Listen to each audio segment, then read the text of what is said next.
आदरणीय लोगों को मेरा प्रणाम। मारा वाला नरेंद्र भाई मोदी प्राइम मिनिस्टर, मारा वाला, मैं आप सब लोगों को नमस्कार करके, मैं बीमारी जैसे बहुत नई बातें कर सकती हूँ। इस स्टेज पे हमेशा गाने के लिए आई हूँ, लेकिन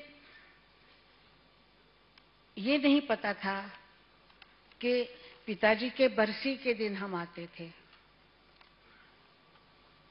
हर 24 तारीख को हर साल, तब बहुत साल हो गए थे पिताजी को हो जाके, इतना कुछ अखरता नहीं था।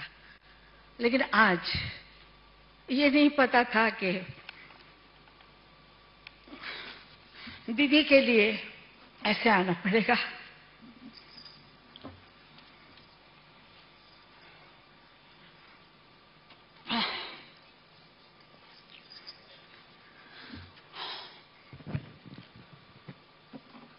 न भूतो न भविष्यति, ऐसे ना हुई थी ना होगी। गले में सरस्वती, बुद्धि में चाणक्य, बहुत बुद्धिमान लड़की थी। दूर दूर तक का विचार करती थी, कहाँ जबान खोलनी है वो बराबर जानती थी। मुझे बोलती थी, तू बड़बड़ बड़बड़ बड़बड़ करती है। ऐसा मत सोचिए कि वो हमें डांटती नहीं थी, मारती भी नहीं थी, हम भी मारते थे उसको छोटपन में। और पकड़ने का एक ही तरीका होता था, चोटी। चोटी पकड़ ली तो वो टूट जाती थी। बहुत दौड़ती थी। वैसे अपने इमेज को उसने इतना अच्छी तरह एंड तक संभाला। ये मुश्किल है कि इतने बड़े नाम के साथ, उसको काला रंग भी पसंद था, पिंक भी था, और सब रंग पसंद थे, लेकिन उसने व्हाइट चुना। वो व्हाइट एंड तक वैसे ही वो चलती रही। कभी किसी ने उसको पंजाबी सूट में नहीं देखा, ना पैंट में देखा, ना किसी चीज में। साड़ी।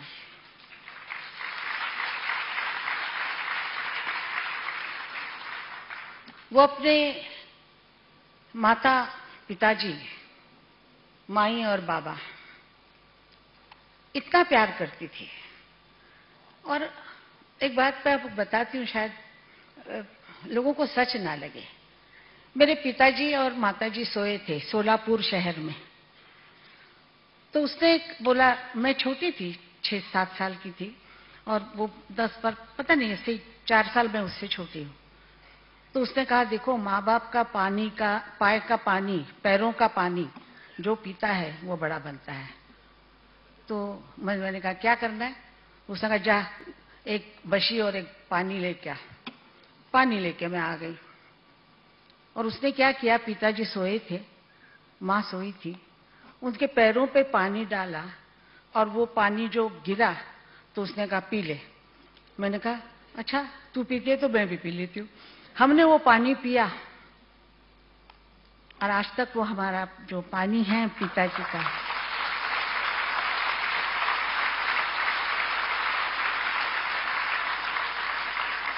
ऐसे वो पिताजी और माताजी के भक्त थे। आज की दुनिया में कोई ऐसा करेगा? हाथ का पानी भी नहीं पिएंगे, बोले धो क्या हो हाथ। जहां गाने के लिए जाती थी, वहां कहती थी, बाबा यश देना। मराठीमध्ये बोलायची, बाबा सांभाळून घ्या।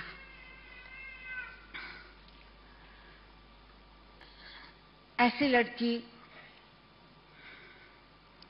खैर हमारे साथ तो बचपन में गिल्ली डंडा खेलती थी, और बहुत कुछ खेल खेलते थे हम। कोल्हापुर में थे, गाड़ियां नहीं आती थी, रास्ता मिल जाता था खुला, गली के लड़के लड़कियां मिल जाती थी, और हम चांदनी रात में भी खेला करते थे। वैसे वो बहुत जल्दी काम में लग गई 13 साल की उम्र में, लेकिन खेलती थी हमारे साथ। एक बार उसको 104 बुखार था। माँ ने कहा आज शूटिंग पे मत जा, तो उसने कहा नहीं माँ, मुझे जाना पड़ेगा। प्रोड्यूसर ने भी कहा कि हाँ आ जाओ। वैसे बुखार में वो जाके, उसका काम था परी का, जो परी लटक के उसको रखा था ऊपर सफेद कपड़ों में, और वो वहां से गाना गा रही थी हाथ हिला के। मुझे अभी तक याद है कि कितना कष्ट करना पड़ता है एक आर्टिस्ट को, और उसने वो किया। 1940 की ये बात है, जब फिल्मों में रिकॉर्ड के ऊपर सिंगर का नाम नहीं आता था, एक्टर का नाम आता था। जरा मला पाणी द्या ग, कोण आहे तिकडे? उषा,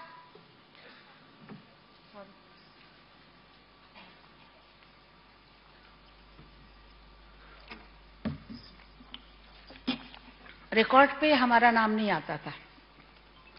मैं उसकी चमची थी, साथ में जाती थी, तो मैंने कहा दीदी तुम्हारा तो गाना गाया हुआ है, लेकिन नाम तुम्हारा नहीं है उस पर। उसने मेरी तरफ देखा और कहा शांति, वक्त आने दे, समय पर हर बात कहनी चाहिए। ये मेरे में नहीं है, वो उसमें था।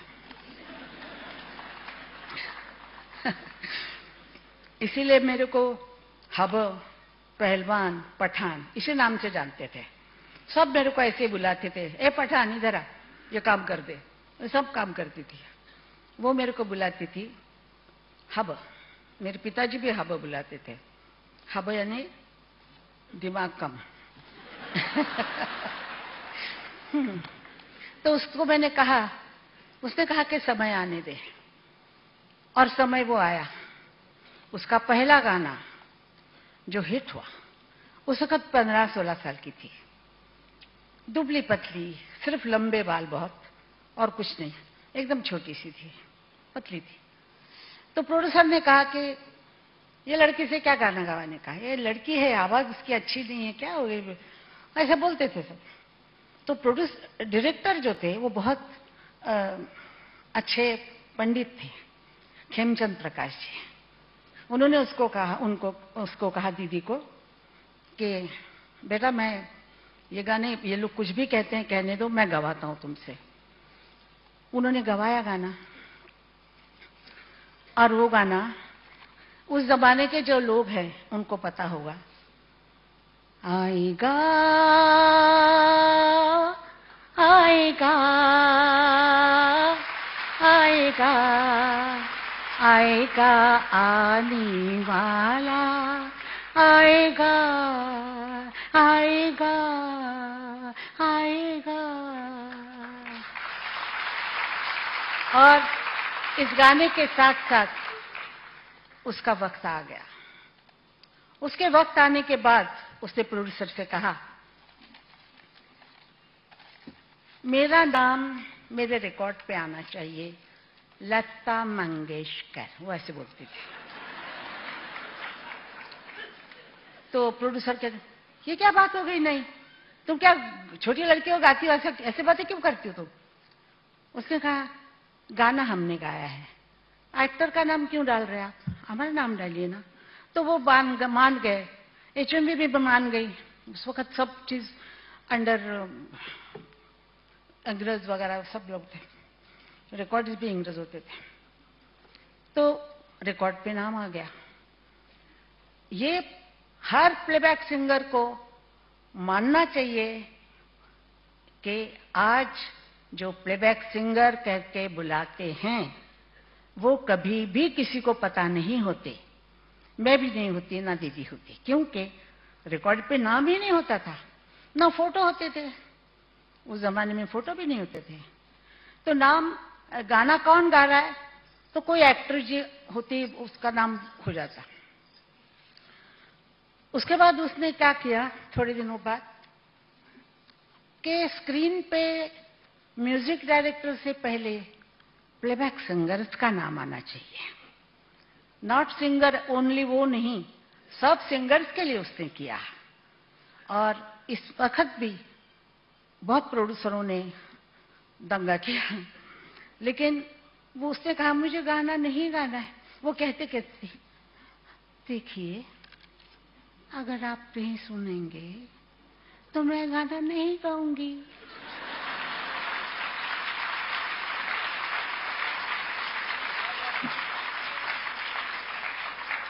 प्रोड्यूसर मान गए।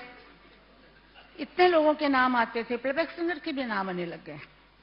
फिर आजकल नहीं देते हैं क्योंकि फिर जमाना बदल गया।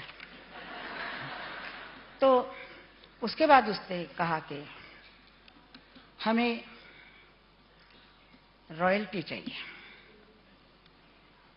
सब प्रोड्यूसर इकट्ठे हो गए। उस जमाने के अति रति महारथी जो थे सब इकट्ठे हो गए। उसने मुझे कहा आशा तू मेरे साथ है। मैंने कहा दीदी तू जो करेगी चल जा सूढ़ी पे बेटा, कर चढ़ जाऊंगी। बोले देखो ये लोग नहीं मानेंगे अगर हम गाना गाते रहेंगे, गाना छोड़ना पड़ेगा। छोड़ेंगे? क्या बात है, छोड़े। तो उसने प्रोड्यूसर को कहा कि मुझे रॉयल्टी चाहिए, सब सिंगर्स को चाहिए, क्योंकि वो गाते हैं, गाने चलते हैं, प्रोड्यूसर कमाता है, रिकॉर्डिंग कंपनी हजारों करोड़ों रुपए कमाते हैं, हर हमें 500 और 1000 रुपए देते हैं। तो उन्होंने कहा कि आप हैं कौन? आप इंस्ट्रूमेंट है, आप इंस्ट्रूमेंट हो। वो प्रोड्यूसर गाना लिखता है कोई, सुना ट्यून बनाता है कोई, आप तो गाती हो। तो आप ऐसा कीजिए, मुशायरा कर लीजिए गानों का। नौशाद साहब बूढ़ेपन घट पे आप ही गा लीजिए बाजे पे।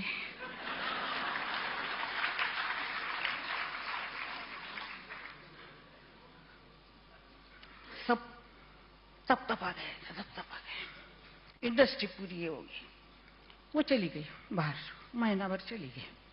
बोल मुझे गाना ही नहीं गाना है, ऐसे बोलती थी। मैंने नहीं गाना गाना है।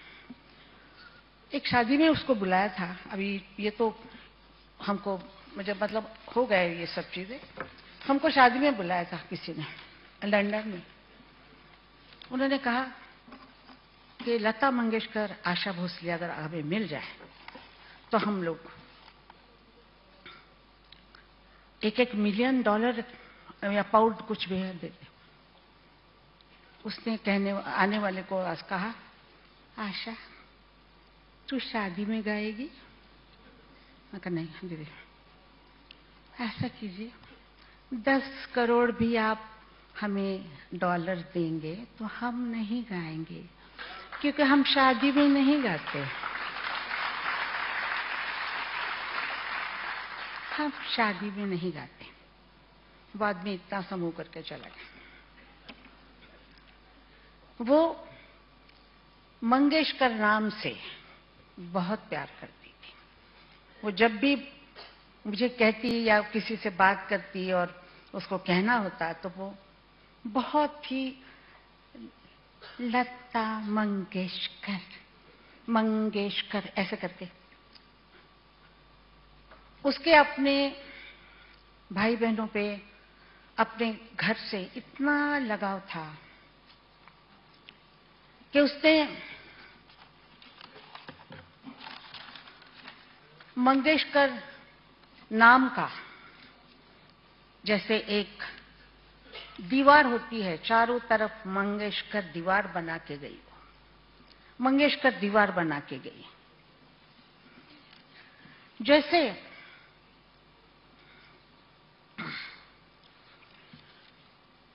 वालाजी ने सबमरीन, बारूद, प्लेन्स, मिसाइल, जवान इकट्ठा करके चारों सरहदों पे ऐसी दीवार मजबूत की है। सारे विश्व में भारत की एक नई पहचान हो गई है। हम जब भारत से बाहर जाते हैं तो हम कहते हैं हम हिंदुस्तानी हैं, भारतीय हैं, तो हमें इज्जत मिलती है। आज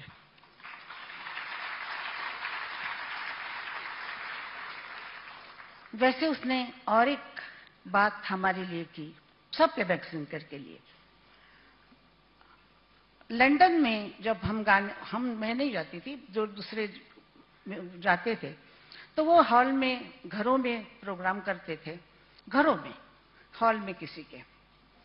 उसने जब कहा कि मैं प्रोग्राम करने लंदन आऊंगी, किसी ने बोला लंदन, तो उसने कहा कि मैं रॉयल अल्बर्ट हॉल में ही शो करूंगी। उसने कहा वो मिलता नहीं है, वो गोरे लोगों का है, उसमें इंडियन जा नहीं सकते हैं। नहीं जा सकते तो नहीं जाएंगे, खत्म हो गई बात। उसको मनाने का कोई मकसद ही नहीं था।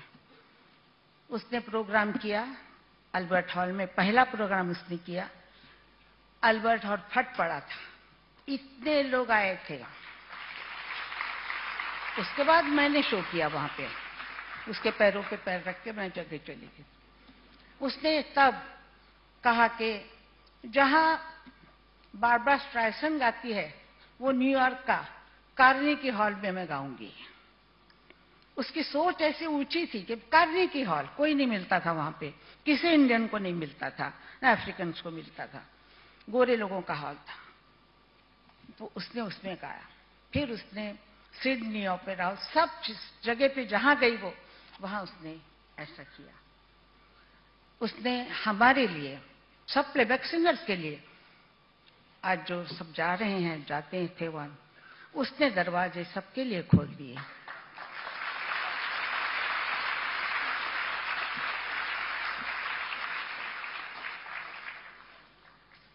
सब लोग बोलते कि वो महान थी, वो सरस्वती थी। वो मुझे मालूम है, सरस्वती भी एक बच्ची होती है, उसको भी गुस्सा आता था, वो भी बहुत चिढ़ती थी, चिल्लाती थी।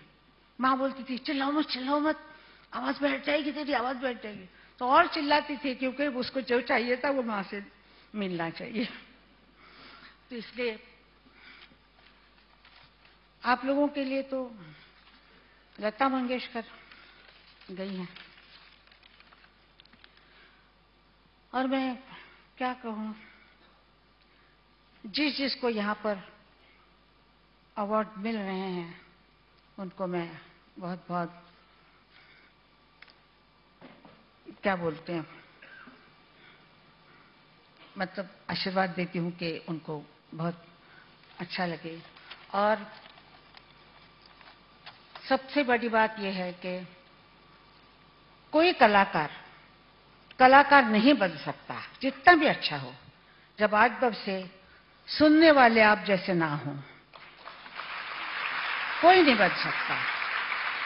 अगर आपने लता मंगेशकर को 80 साल सुना है, 50-60 साल तक सुना है, उसको बढ़ावा दिया है, उसको तालियां दी है, उसको आपको वो पसंद आई है, आपके दिल में उतर गई, तो आपने बताया भी है, इसीलिए वो कलाकार थी। और आप भी उतने ही कलाकार हैं। मैं आपको धन्यवाद, उसके तरफ से भी धन्यवाद करती हूं कि आप आर्टिस्ट को आर्टिस्ट बनाते हैं। મારા વહાલા પંતપ્રધાનજી અહીંયા આવેલા, પધારેલા છે, અમારે માટે ખૂબ ખૂબ ગૌરવની વાત છે। હું એમની બહુ બહુ બહુ આભારી છું। सगळ्या मराठी लोकांना माझा मराठीमध्ये नमस्कार। जय महाराष्ट्र, जय भारत, जय हिंदुस्तान।